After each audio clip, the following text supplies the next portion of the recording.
Hello everyone, I'm Frank Ars with Lean Startup Company, and it's my pleasure to welcome you to the show. Today we're bringing you part 3 of our mini-series with Rhapsody Venture Partners focused on Lean Startup and the hard sciences. And moderating the discussion is our own Lean Startup Company faculty member, Hisham Ibrahim. Our guests are Chris Thoen, who's the former CTO of Givaudan and former Managing Director of Open Innovation at Procter Gamble, and Jason Whaley, General Partner at Rhapsody Venture Partners. And with that, I'll hand things off to Hisham.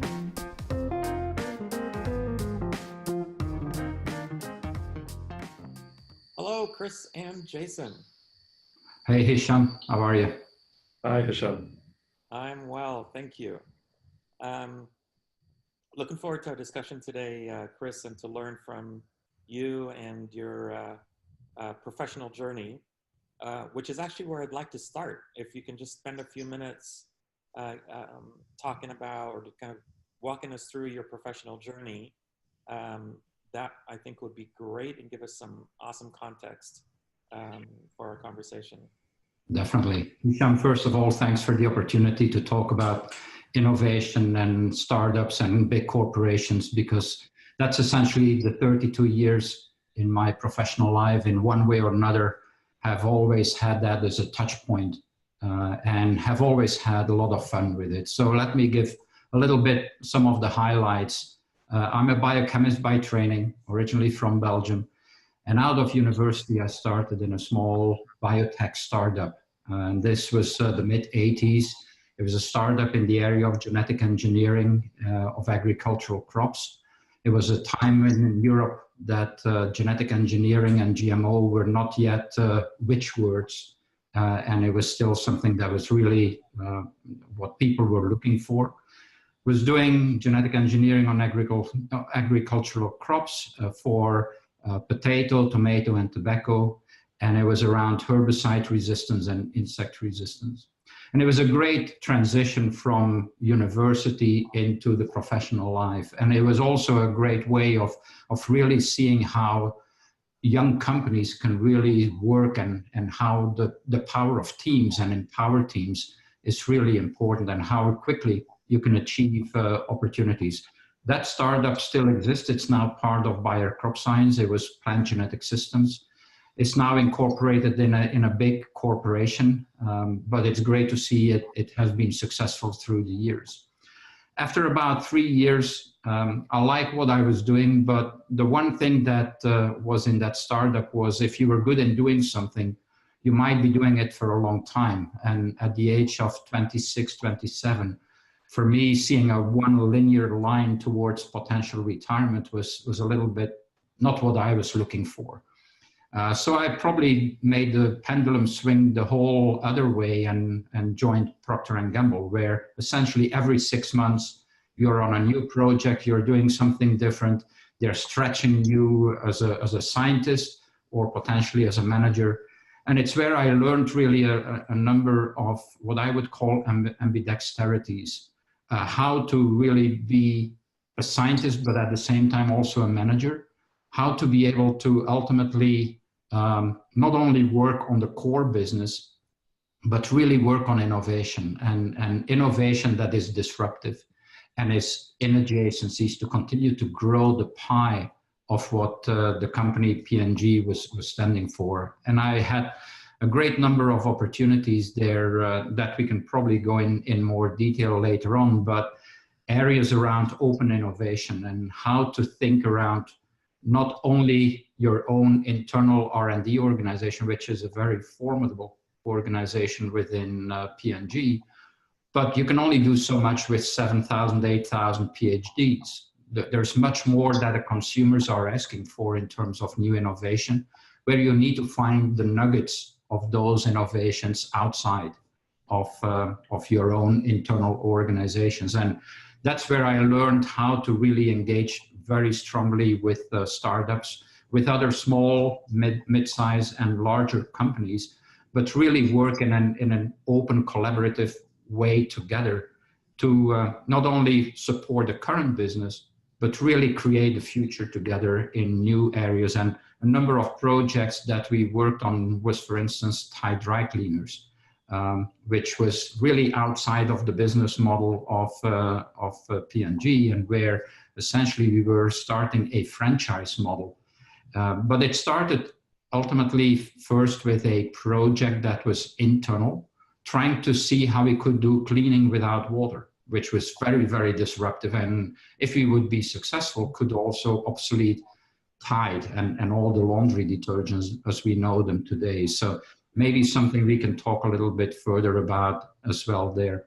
I also worked there, so I did 15 years in fabric and home care, and then went to personal healthcare. And within the personal healthcare organization, we essentially had a kind of a startup within the big corporation. There was a period of time where management asked us, what would our business proposition be if we want to go in vitamins, minerals, and supplements? And we formed a small 11, 12 people, multifunctional, so all the functions of the organization were represented. And we were given the mandate in 12 weeks to come up with a new business idea. And this is what is called Clay Street. Clay Street is this kind of startup from within, and giving a small team all the empowerment and the opportunities to really, essentially, the sky is the limit to a certain extent. And to be honest, over my 32 years career, those 11, 12 weeks, because that was the time period we were working together to do this, it's the highlight. It's the highlight. I'm still thinking about it. I'm still dreaming about it. And every time I think about it, smile comes on my face because it was so empowering, so aspirational. And there's so much power in small teams from that point of view. And I think it's also showing the willingness from the top management in the company to believe in people and to give them that entrepreneurship to try things out and see what works, what fails, learn from it, and do it over again. So that was really very exciting. And then the last 4 years at P&G, I was responsible for the Connect and Develop program, so the open innovation program for the company. And I worked with A.G. Leffley, the CEO, to set some real stretching targets of what we wanted to achieve with open innovation. And it really shows how important that top management engagement and sponsorship and championship is to make those kind of things work. Because clearly going out of your own walls is daring, is anxious, and a lot of people can get scared, and you can generate a lot of corporate antibodies, and you really need that support and that sponsorship from the top management to be able to break down some of those barriers and to make new things happen. And we've been very successful in that program over the many years. And then about 7 years ago, joined Givaudan. Givaudan is the top leading flavor and fragrance house. First, I was the leader for the science and technology organization for the flavor division, and then ultimately became an executive member of the board, and had responsibility over the R&D for flavors, fragrances, and active beauty. And also there, I continued to engage with startups. We became a founding partner. Givaudan became a founding partner of Mass Challenge Switzerland. Mass Challenge is very much known as an accelerator within the US. Takes no equity, but really gives to the startups a 4-month acceleration program where they can essentially hone their pitch, hone their business proposition, and really prepare themselves for those initial pitches to investors. We did that in Switzerland for a couple of reasons. Startups and the startup mentality in Europe is not that much developed as it is, for instance, in the US. And this was a way to give back a little bit to that innovation community and that startup community as a big corporation, or as a reasonably big corporation that Givaudan is.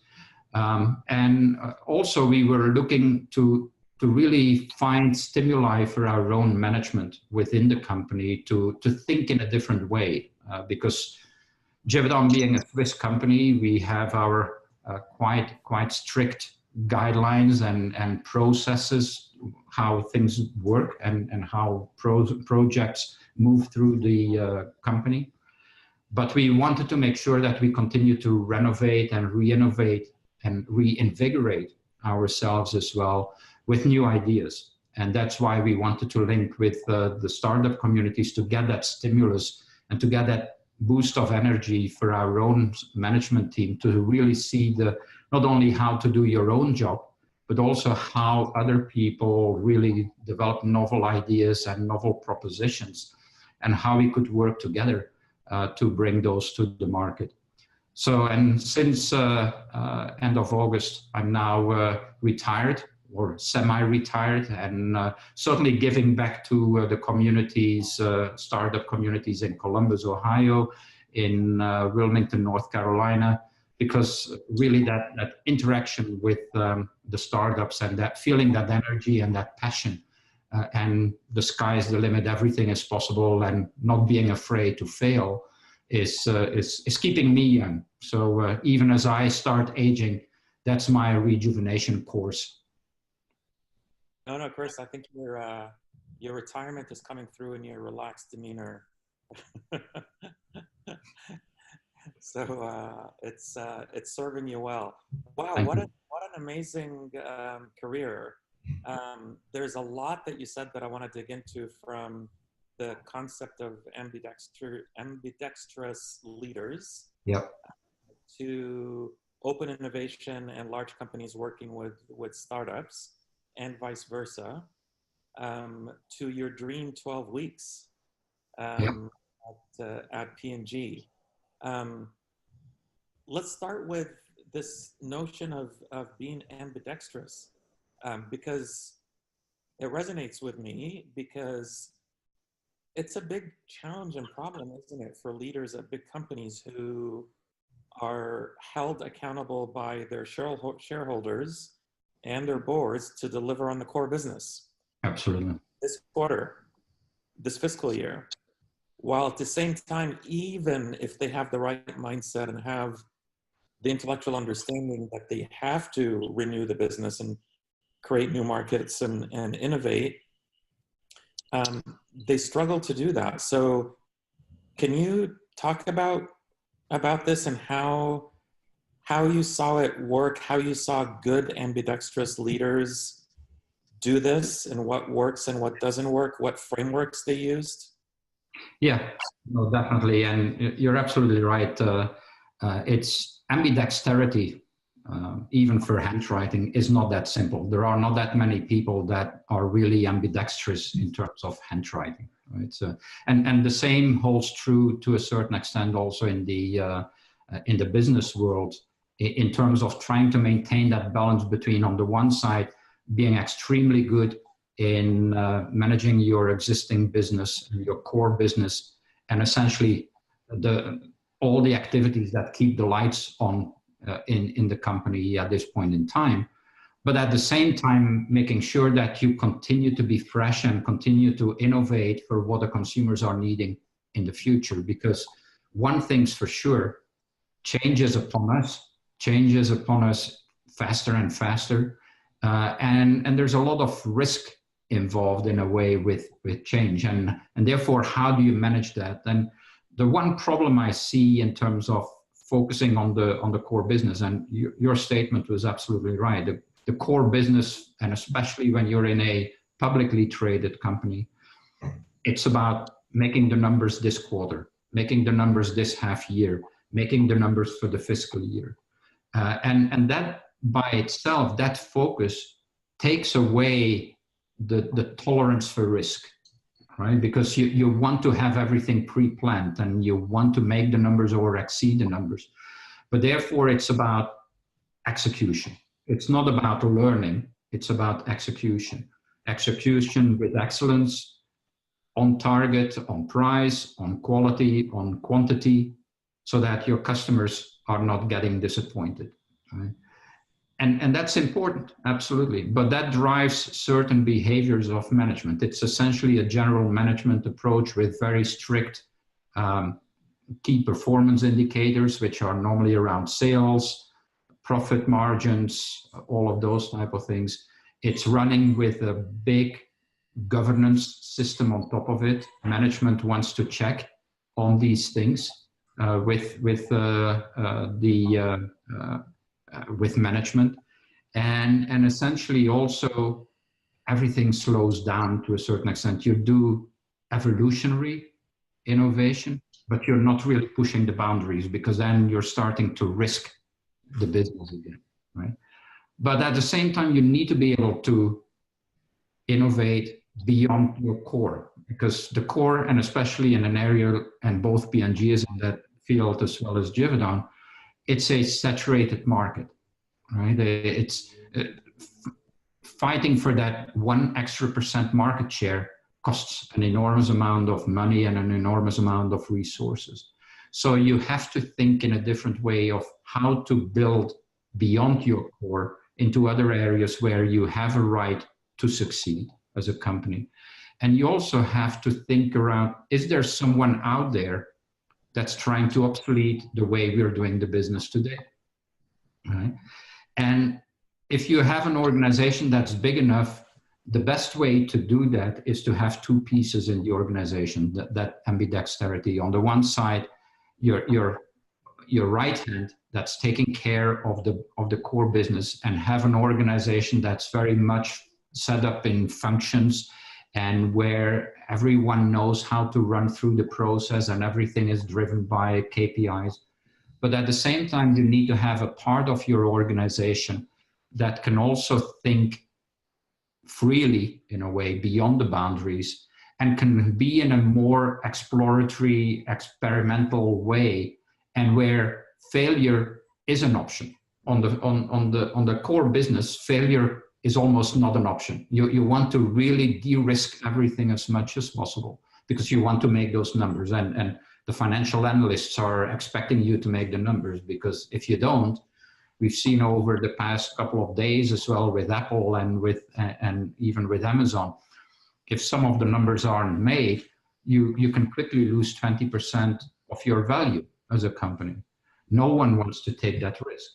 But at the same time, you need to have that ability to just go and explore and have that blue sky experimentation, where you eat failure for breakfast, and you eat it for lunch, and you eat it for dinner, and ideally you still are hungry and you also eat failure for dessert, right? So, but how do you do that within the same company, right?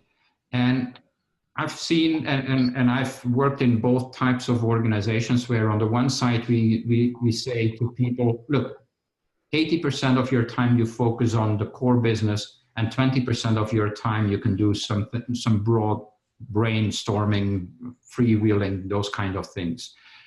It doesn't really work, because the core business will always take priority over the longer term. Horizon 1 is always closer in, and therefore, if there is work to be done, and there's always work to be done, there is always a little crisis here, there's always a danger that you're not going to make a certain number here or there. There's a section of that mind space that you want to keep for the longer term. That mind space gets sucked into today's activities.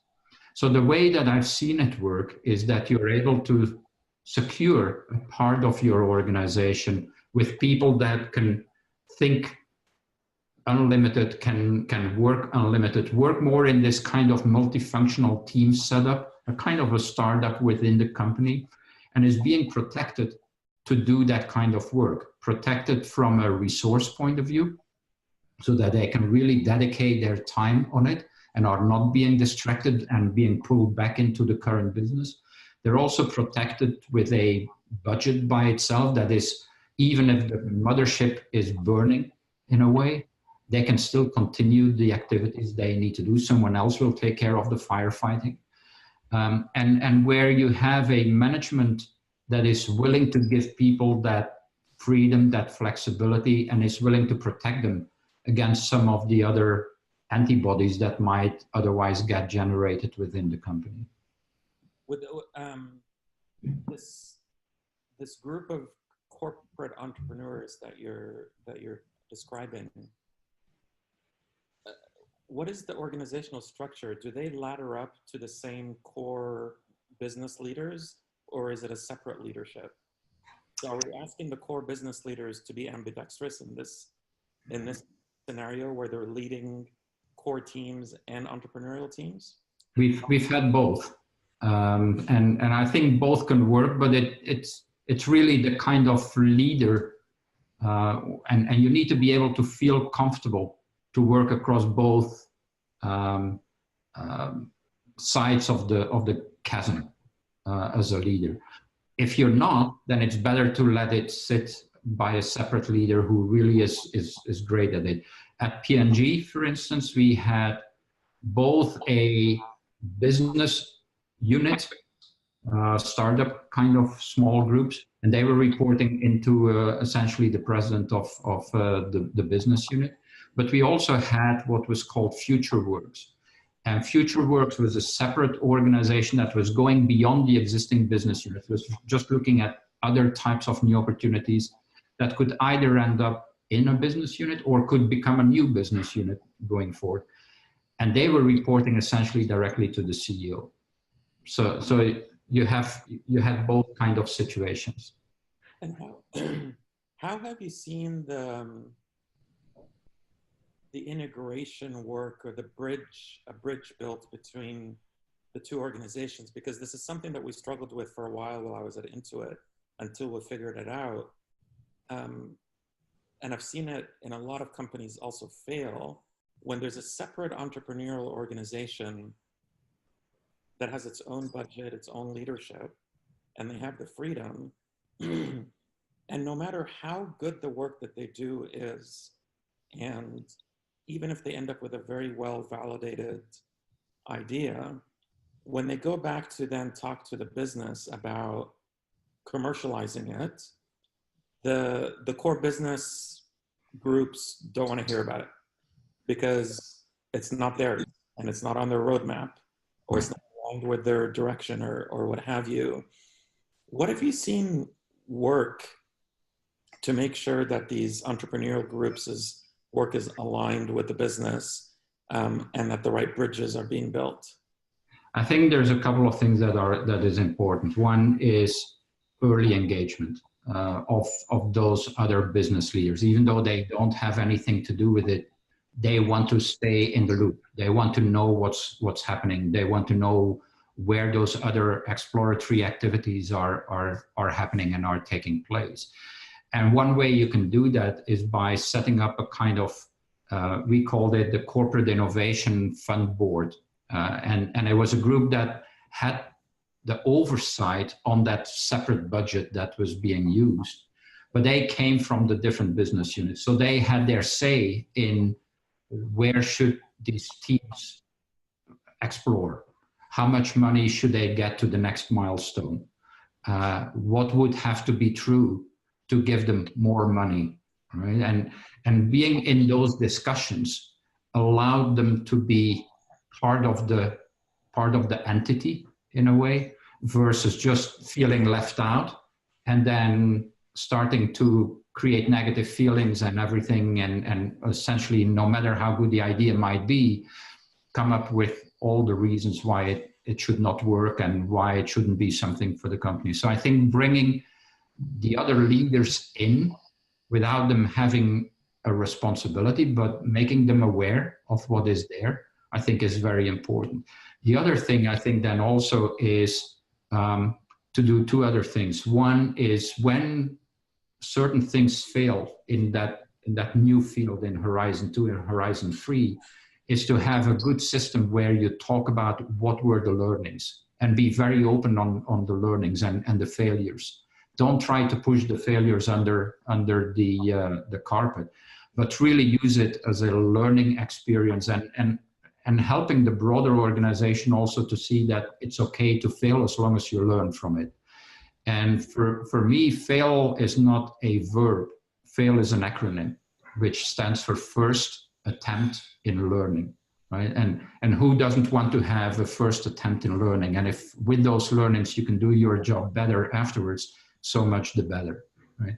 The other thing we also did was essentially when there were successes, talk in a right way about those successes. And it's not like beating yourself on the chest on how good you were, but really show how these new opportunities and these new ways of exploring help to build the business and help to continue to grow the business.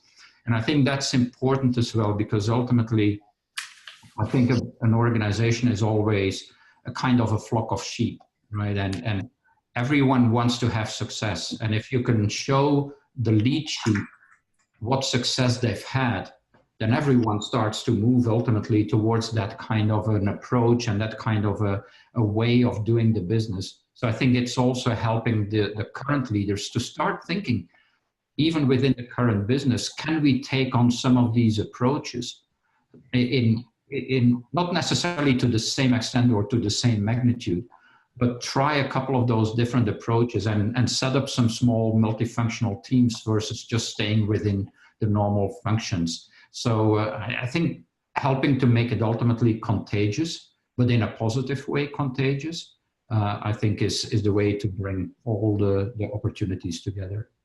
I think that's really good. You mentioned Horizon 2, Horizon 3, and I'm not sure that everybody is familiar with those terms. So we might as well spend a couple of minutes talking about horizon planning. Yeah. And managing a mixed portfolio. So do you mind just talking for a couple of minutes about what horizon planning is and how you've seen it work? Yeah, so in the companies that I've worked with, we normally talk about 3 horizons, Horizon 1, 2, and 3. Horizon 1 is normally the next 12, 18 months. Horizon 2 is the next 2 to 3, 4 years. And then Horizon 3 is anything that takes more than 4 years. And it's all about balance, and it's about how you manage that kind of a mixed portfolio, because you don't use the same criteria or the same KPIs, key performance indicators, across that whole horizon. For Horizon 1, essentially everything should be extremely well planned already. The critical pathway is well defined, and you know you're on your way towards commercialization, and there you have a very strict governance system on how to do these kind of things. Horizon 2 and especially Horizon 3 is more about option analysis, right? You don't necessarily know yet what is all going to be successful, but you want to have a lot of ideas. They need to be anchored around where the strategy of the company is, for sure. A company like P&G or Givaudan, you don't want to go and explore anti-gravity, because it's not going to be very helpful for your business in one way or another. So you want to make sure you stay close enough to the core, but not be limited by the core. And you look at many options, and then it's essentially what 1 or 2 experiments can we do to say, are our leap of faith assessments or targets true or not? So that you can very quickly go from 100 great ideas to 10 that you say, okay, yes, there really is some skin on the bone, or some meat on the bone. Let's keep building out what this could be and take it to the next level. It's a different way of managing your risk and your opportunities, but you have to do that kind of triaging of a lot of great ideas into the few that you're ultimately going to put into your portfolio, and that then will ultimately run and feed from Horizon 3 into Horizon 2, ultimately into Horizon 1. So. Fantastic. Jason, before we move on from the topic of ambidextrous organizations, any thoughts that you personally have or observations or any follow-up questions for Chris? Yeah, there's an idea that you've mentioned a couple of times that I wanted to dig in on a little bit, which is this idea of corporate antibodies, which sounds like a cultural phenomenon that stops things from happening. And I'm wondering if you just want to talk a little bit about what that means in your mind. And then if you're someone in a company that's trying to set up an innovation team, like how can you scavenge those antibodies a little bit to sort of prepare the organization to be receptive to what you're trying to do? Right. Yeah, there's a couple of things related to the corporate antibodies, and I think it's normal human behavior to a certain extent, right? Because the people that are within the R&D organization who have that mandate of build out the new innovation, they put their blood, sweat, and tears into the work, and especially in the older days, a lot of that work was with internal focus. And especially when you had really big R&D organizations, the great thing about P&G was there were 9,000 R&D PhDs. The bad thing about it was there are 9,000 great PhDs, because everyone thinks we can do everything internally within the company. And then there comes a great idea from outside, and people feel threatened a little bit on, why didn't we think about it, or how are we going to deal with this? Especially also because in the early days, if you look back onto what their own personal objectives were for their rewards and recognition, for their bonuses, it was about, what did I do, right? Or what did we as an internal team do? It wasn't about, did you find the best possible idea no matter where it came from? And the way we started to change that was to talk about essentially consumer is boss. And this is within the P&G context, right? And that was a very important concept in the sense of, when you start telling the story, the consumer doesn't care really where the idea is coming from. They just want it to be in the bottle of Tide that they are buying. It doesn't matter for them whether or not it came from one of the 9,000 PhDs we had internally within P&G, or it came from wherever, as long as it was in the product and the consumer was happy with it.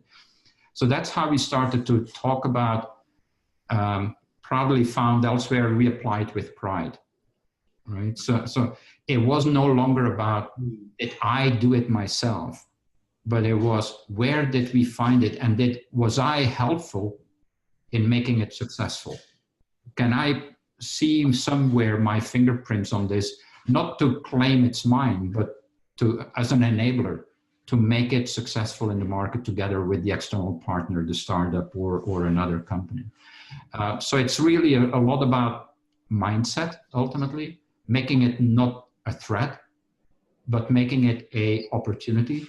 And yes, not everyone is necessarily wired in that way. And that's another learning we had. You know, there are certain people that you can't force to think that way. And that's okay. There's enough work to be done internally within a company that you can put them in your own labs and you let them do that work. And you let them work on their own or into a small internal team. But you don't necessarily put them in front or work with an external partner, because that would not work. On the other side, you've also got people that really get inspired by those interactions with that startup mentality and the founders and the people that come up with those new crazy ideas.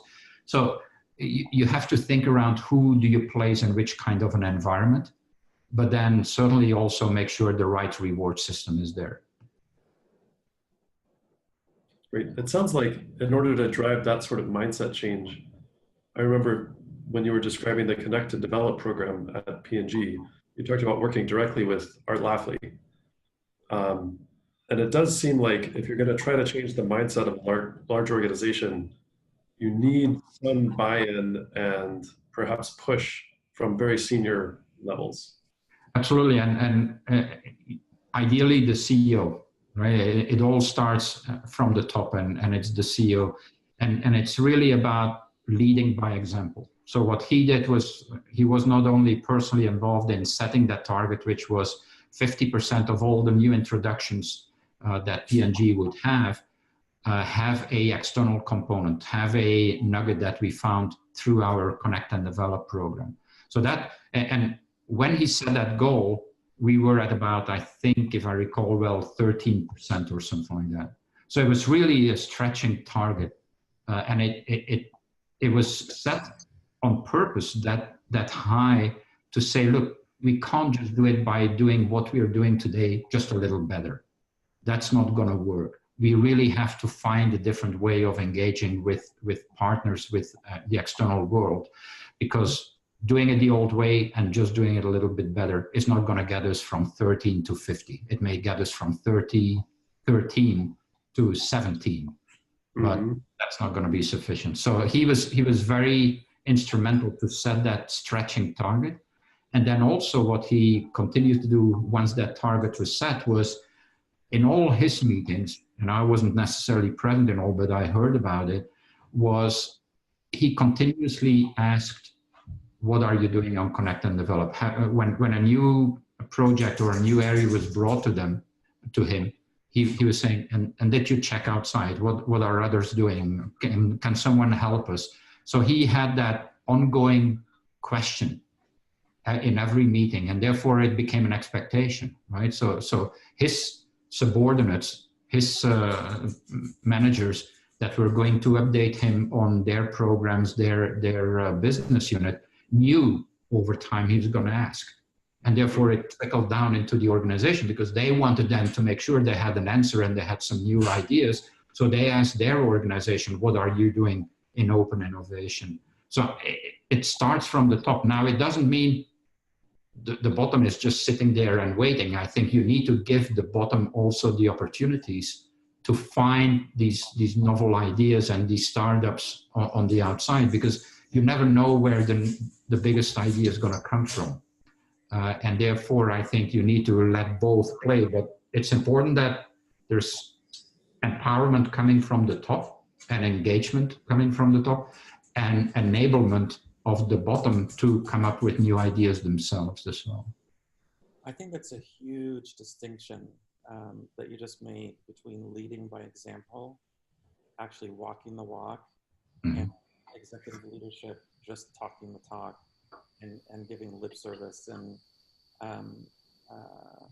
I unfortunately have seen a lot of the latter, leaders saying the right things, but not realizing that if they want that to happen, they themselves have to change how they lead, how they do their work, how they hold their staffs accountable, how they ask these questions. So it is really important for support from the top to be by example. And like you said, it kind of forces the trickle down, like you said, and it forces the behavior. Before we start digging into open innovation, before we leave this general topic of ambidextrous organizations and balanced portfolios and corporate entrepreneurship, and as long as we're talking about Deftly, for our viewers who may be struggling with this in their organizations, do you have a favorite book that is on some of these topics? On ambidexterity, the one that, and I know you're linked to that to a certain extent. I really like the Startup Way. Yes. Because I think it talks about that, and there's a picture or a diagram in the book around essentially the two sides of management: the general management component, which has its way in terms of the process, the accountability, the systems and everything. And you have the entrepreneurial way, which is more about allowing for that experimentation, exploration, looking more at leading indicators versus lagging indicators. So I think that book lays out quite nicely how to try and balance both approaches within the same company, and also lays out very nicely how you start small, because you can't convert the whole company in one go. You have to start in some small areas, thinking about where the people are that are having that mindset already the most, and where if you infect them, you're not going to create antibodies, but you're going to create more viruses in a way, so that it continues to infect the broader organization. So I think there's a couple of really nice concepts in that book that I really liked, and it's a fun reading, at least for me it was. Excellent, good. So The Startup Way by Eric Ries on modern management and corporate entrepreneurship. Yep. Fantastic. Let's dig a little bit more in open innovation. First, let's define it. What is open innovation? For me, open innovation is an extension of essentially the work you have to do anyway, right? Because certainly if you're in an innovation-driven or an innovation-oriented environment. In the past, when you had enough people internally, you could do that innovation just internally. In today's world, where there's so many changes upon us and where the speed becomes so important, you can't do everything internally. You can still do everything internally, but it's going to take you too much time, too much effort, too much money to try and do it all internally. So for me, it's really just an extension of your own internal resources. And you're now looking at the next circle around your own company into your own country or your own geography or your own industry. And then beyond that, other industries. And you're essentially continue to look for those resources that can help you to be successful in what you're trying to achieve. There's a couple of things that requires. It requires the right mindset of people, and we already talked about it. So you don't want to start with people that have this kind of NIH, not invented here syndrome, right? Because when they see these people on the outside and they see new ideas coming to them, their mindset will be, what are the 3 things that are wrong with this?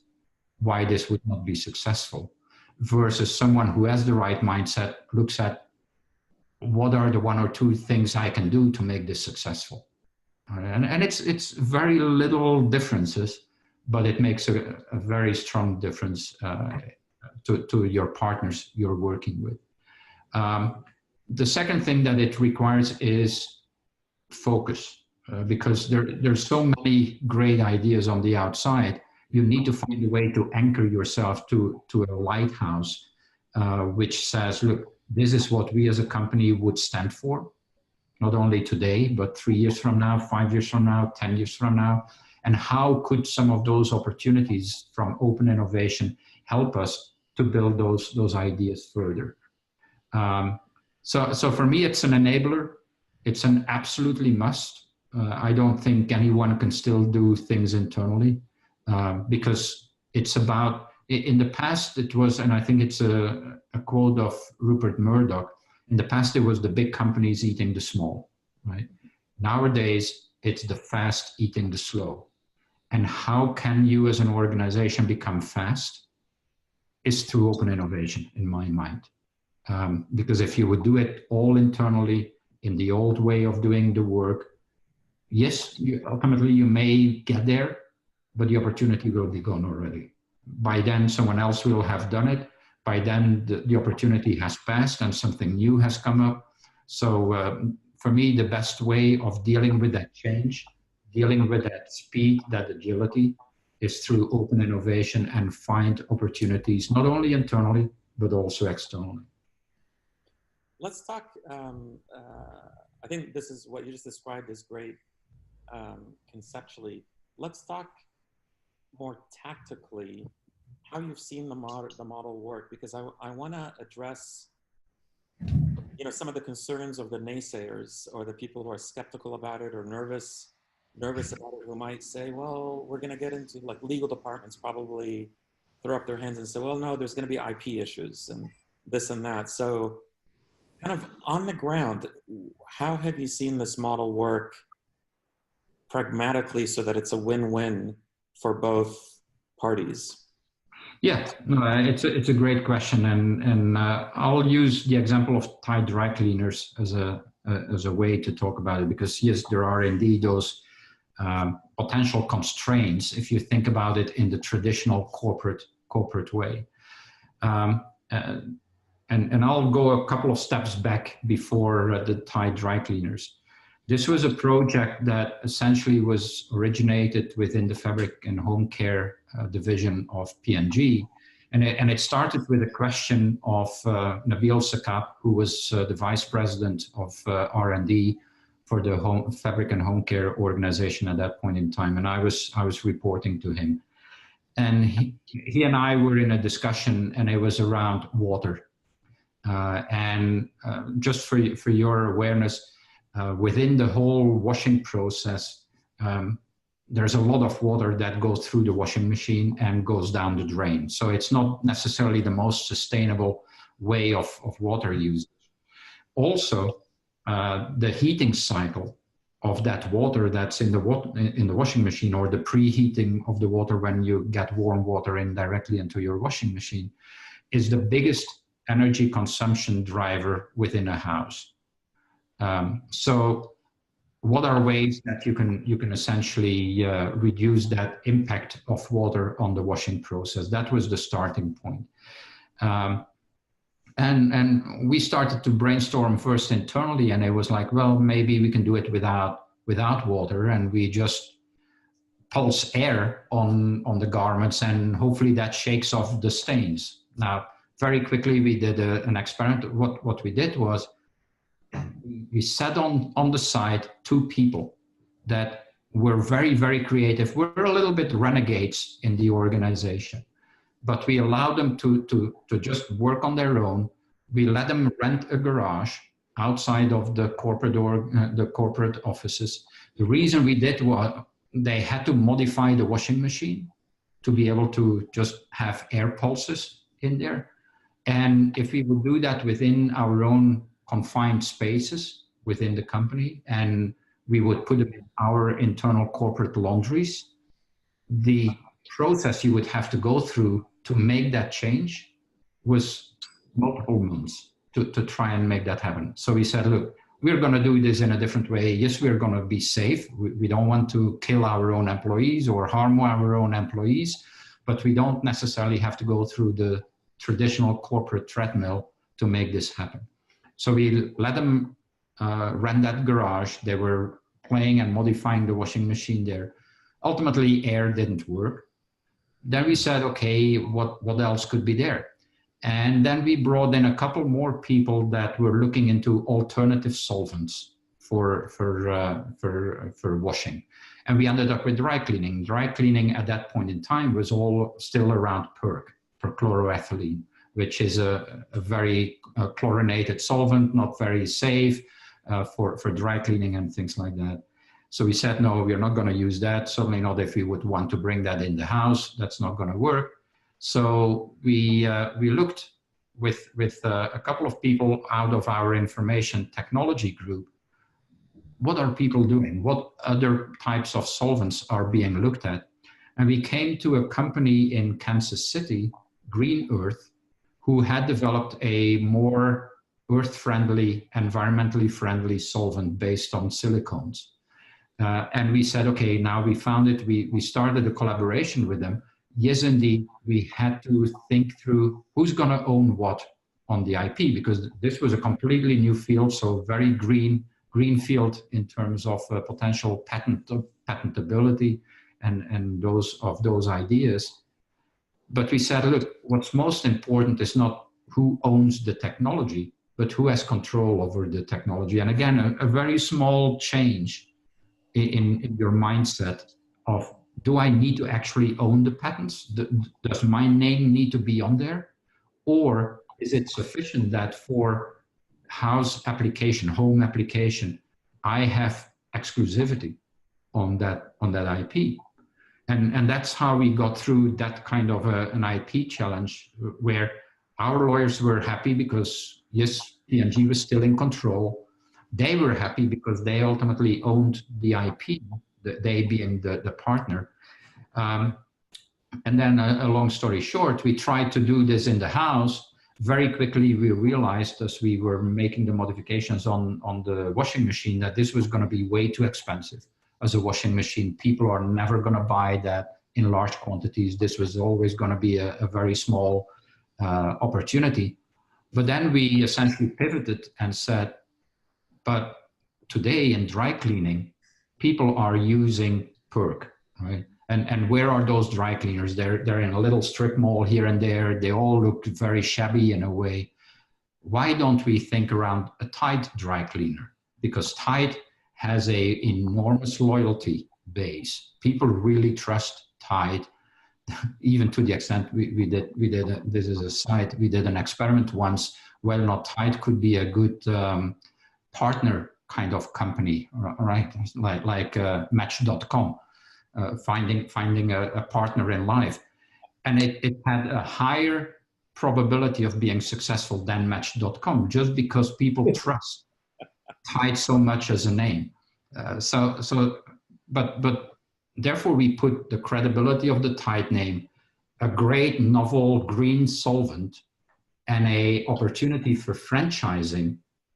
And we created a completely new business model that now, if you would look on Tide dry cleaners and you Google it, there's Tide dry cleaners all around the US already, and it's still expanding. So, and this is a completely new business for P&G. We would have never thought about it by itself, but it was by allowing an organization to go on a journey, give them the empowerment, give them a little bit of money here and there, break a couple of rules. It's not break the rules, but say, look, outside we can go faster. Can we do this? Yes, you can. So don't just think you have to always follow the highway. You can take a little side street here and there and get faster, and it leads to success. That's fantastic. Chris, what's one tip that you would give managers or leaders in large companies on this topic of open innovation? And on the flip side, what's one tip you would give startups or small companies that could be potential partners? What tip you would give them about working with large companies in this? Right. So for the managers within the larger companies, one key tip is make sure you've got your own house in order before you start going in the open innovation. And what I mean with that is, and the analogy you can make is with a restaurant. You need to make sure you have your own kitchen in order before you let guests in, right? Because otherwise the guests are going to sit there and wait and nothing is going to end up on the table. It's the same in open innovation. You need to make sure that your own organization internally is ready to receive these new opportunities, to receive these different types of companies, know how to deal with them, have that agility and that responsiveness to go back on their time or on their perspective of time, not on your perspective of time. And a great example on that is at P&G, we were always thinking, oh, we can make a decision in 3 months. We are really fast, right? The startup is expecting you to be back to them in 3 days, not 3 months. 3 months may be the difference between the startup still being liquid, having money, having the ability to continue as an organization versus being bankrupt. So be completely ready to get those ideas in and to quickly triage, because it's important to go back to the people that bring you those ideas and say yes or no very quickly. And no is okay. People can live with no. And the other thing that we learned was to say no with added value. And what I mean with that is when an idea came to us, but it wasn't really for us, we very quickly went back to the provider of the idea or the opportunity and said, look, not really for us, but through our own network, we know here are 2 or 3 companies who might be interested in this. Have you talked to them? If you not have talked to them or you don't know who is in that organization, we would be willing to make an introduction for you, right? So we gave back value on that no, right? And the other thing that does is it makes you a real attraction point for new ideas, because now a company is going to be, and it spread very quickly in the startup community, that kind of behavior, because when companies know that when you bring an idea to them and you're going to get very quickly an answer, and if the answer is no, there's a probability that someone else is now going to be able to connect up with you and may be able to make it work. Why would you not bring your ideas always first to P&G? So either way, there's value. Yeah, so know with added value was important. So that's from the corporation point of view. From the startup point of view, I think it's important to know a couple of things, or to drive for a couple of things. As we said already before, be certain that the company you're approaching has a system in place that is essentially supported and sponsored from the top, that the top is really behind it, because otherwise you might be losing your time, right? Because you try to get that idea to plant into an organization, but if that organization's top management is not having a belief that that is the right thing to do, you're probably not going to have a success with that company, or it's going to be slow, and it's going to be probably very frustrating, and ultimately it may not lead to something. So know that there is top management support in the company that you are trying to approach in working together. Secondly, know very clearly what are the drivers of the people you're working with. What are they getting rewarded for? Are they getting rewarded to get those new ideas through the organization, or are they just giving you a favor? And there's nothing wrong with favors, but again, that will create more slow progress, because if it's a favor and suddenly there's something on the core business that's happening, for a couple of weeks, you as the founder of that startup or a key person in that startup, you're not going to see people, and you're going to ask yourself, what's happening here, right? So know what really drives them, and is this kind of an activity something that is core to them? And part of that also is, do you really know the decision-making process within the bigger corporation? And there's two potential ways that I've always worked. It's either the RACI model or the PACE model, right? So the RACI is, do you know who's responsible, who's accountable, who are informed, and who are in contact there? Or on the PACE model, who's the project owner, the approver, the contributors, and the executors? Because you as the leader of your startup, you may have to tell your story and your engagement with these different people within the decision-making process in a different way. The core of your story may be the same, but how you put it in context, whether or not you're talking to the project owner or you're talking to the person who ultimately will execute once this is a success, it's a different environment or a different way you color that story. And you need to be very much aware of that, so that if you know how the decision-making process is within that company, within P&G or Givaudan or whatever company you go with, then you can navigate your way much better through it, and you can hone your message much better to get the right feedback and the right input to what needs to happen. Chris, from the startup point of view, do you have any tactical advice on how to discover that type of information? Ask. Because I've noticed. I think there's no way if you're gonna. There may be here or there on the internet a little bit of information around certain companies, but the best way is to ask. And if the bigger company is not willing to give you that information in some form or another, it doesn't mean they're going to give you all the secrets. But if they're not willing to give you the broader picture of how the company works and how the decisions flow through the organization, I think that there should be some alarm bells going off if you're the startup. So asking it, I think, is the most straightforward, but also the most honest way of doing it. Yeah, and I think many, especially scientific founders that we work with, just don't know the question to ask, because they don't understand the context on the other side of the journey that the big company is going through at the same time. I fully agree. Excellent. We're almost out of time, but I'm really anxious to hear about your 12-week experience on an entrepreneurial team. Yep. I would love for viewers who are in similar situation or similar context in large organizations to learn from that experience how to set up a successful model like this.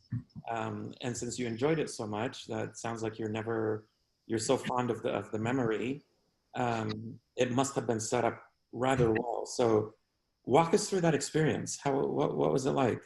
Yeah, so, and people can Google it, not our specific project, but the concept. The concept is called Clay Street, C-L-A-Y, Clay Street. And it's actually a street in the city of Cincinnati, Ohio. It's a little bit in a dodgy area of the city. It's an old brewery. And the parking lot is fully fenced off because if you would leave your car on the street, you might end up without wheels in the evening. But it was put there on purpose in that environment. It was put in that old brewery because it's a very creative space. It's a space that you can mold and do a lot of different things in. It had great rooms, large rooms and things like that. But it's also for the people that were part of the team, it took them out of their own comfort zone, right? Because it's not the traditional P&G offices or anything. So it puts your mind a little bit in a beginner's mind. And they used a lot of these design thinking kind of concepts to set up the whole experience. So it's a special place. You go there on a daily basis.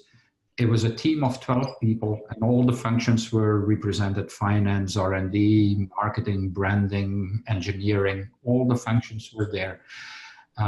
It was a project for 12 months and it was a project out of the personal healthcare organization where we had just made the decision not to be a pharmaceutical company, but to focus on over-the-counter consumer wellness and health. And the concept or the business proposition we needed to develop was what would be the way for P&G to enter into the vitamins, minerals, and supplement space. Right? So for 12 weeks, we were there. First of all, on the first day you enter, you give up your cell phone, you give up your computer of P&G. So for 12 weeks, you're out of the normal system. They can't contact you, you can't contact them. You can contact other people, but you can't contact the P&G people. And you essentially have a budget and you have a timeline of 12 weeks. You know, by the end of the 12 weeks, the growth board, you could say, or the new business development board, which was the top management of the business unit and of the company, are going to come and listen to what you have come up with as the business proposition and the idea. So you're in control of your own time, your own money. You make your decisions yourself. There's only one touch point with that group in the middle of the 12 weeks. So after 6 weeks, you're at a certain stage. You can use half a day with that growth board to ask questions, to ask for advice, check whether or not you're on the right track or not, whether or not you need to make some modifications here or there. But for the rest, it's all within the team. And this was not necessarily all extremely high level in the organization. It was essentially middle management and lower management type people that were doing this.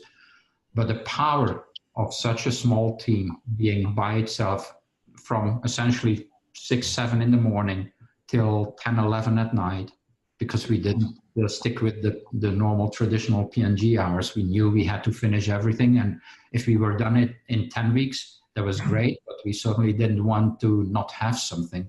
So there was definitely pressure on the team, but the way the team gelled and the way you became so congruent as a team, it was magical in a way, and it created a lot of lasting relationships. But also what was put in place was we were allowed to do certain things related to improvisation. So there was a coach that came who was doing improv theater and all these kind of crazy kind of exercises. But it was really to help us form a very strong single team and really to create that interdependence on each other. And it was remarkable what you can achieve with 12 people in 12 weeks.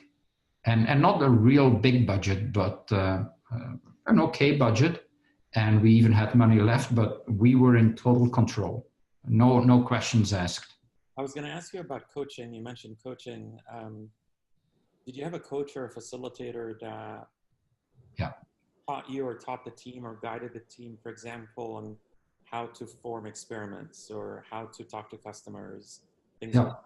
Or were you completely just self-managed on your own? No, there were two people that are part of the Clay Street organization, which is an organization within P&G that essentially helps the teams through that stages. So they're not gonna drive the direction of the project, or they're not gonna say, oh, by now you should be here or you should be there. But what they are there for is to help you say, okay, this is normally the journey that people go through. They normally spend so many hours here, so many hours there, and they also bring in some of these improv coaches and team formation exercises on a regular basis here and there. The other thing we did was, which also I think is really powerful for small teams, multifunctional teams, is 2 times a day we came together as a group, all sit in a circle, and in the morning it was just, how was your evening yesterday, or what do people need to know about you today? I'm grudgy today, don't look at me today because something happened or whatever. But you let people know where you are, what they can count on for you, what not. So really important, these kind of connection points where the whole team is together, and then you can spread out and everyone can do in smaller teams their activities and run certain things in parallel, but bring it all together on a daily basis. It was great. I think we always underestimate the importance of this congruence on a team, and just simply that morning check-in that you talked about. It's such a simple and not time-consuming. Well, it was a quarter of an hour or something like that. But its impact is immense. Yep. And then the same happened at the end of the day. We came back together before the closing. We reviewed what had happened on the day, what we planned for the next day. So those 2 connection points, early morning, just to know how is this person going to behave today? Can we count on him or her to the extent we need to, or is there something else working in their life that they need to take care of, whatever. And then in the evening, really a review of what the progress was on the day. Very, very powerful. You mentioned something interesting at the beginning about giving up cell phones and such.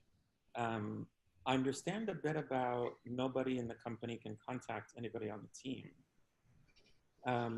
But I'm intrigued by the fact that also you are not able to contact people in the company, and so my question is, how can you leverage company resources? We could, but indirectly. So they wanted to have a barrier direct between us, also to prevent that there was like some ongoing work potentially happening, right? Why did you contact them? To talk about the projects that you had left behind and you wanted to know where they were? Or were you really asking questions around certain things that people within the company could help you? So let me clarify, what we were not able to do was that direct contact, just to make sure that what my project was that I left behind is still on track. How are people doing on that? No, that could not happen. But if there was expertise in the company that we needed, we could ask that through the Clay Street organization. So we had a checkpoint on was our request really valid, and then we could get the expertise from the company for sure.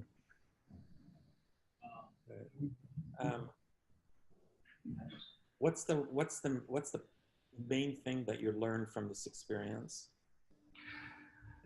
The main thing is, and P&G set this up to try and get this kind of behavior also back more into the company, right? And the re-entry into the mothership was very tough, because for 12 weeks, we were, to a certain extent, on our own. We were the decision makers, and we were in control of our own destiny. And I'm gonna make it more black and white than it really was. But then when you enter back into the company and you need a notepad, you had to fill in a form in threefold to get a notepad, in a way. That was the feeling you got. Everything was so corporate, in a way, right? And it felt heavy, and it felt slow, and it felt very bureaucratic. And that was really something that on the negative side, or not necessarily on the negative side, but something, if people want to try this, have to be aware of, that the re-entry in the company may be difficult. Getting back into a normal mode. Yep. And then on the flip side, what's one thing you would do differently in those 12 weeks?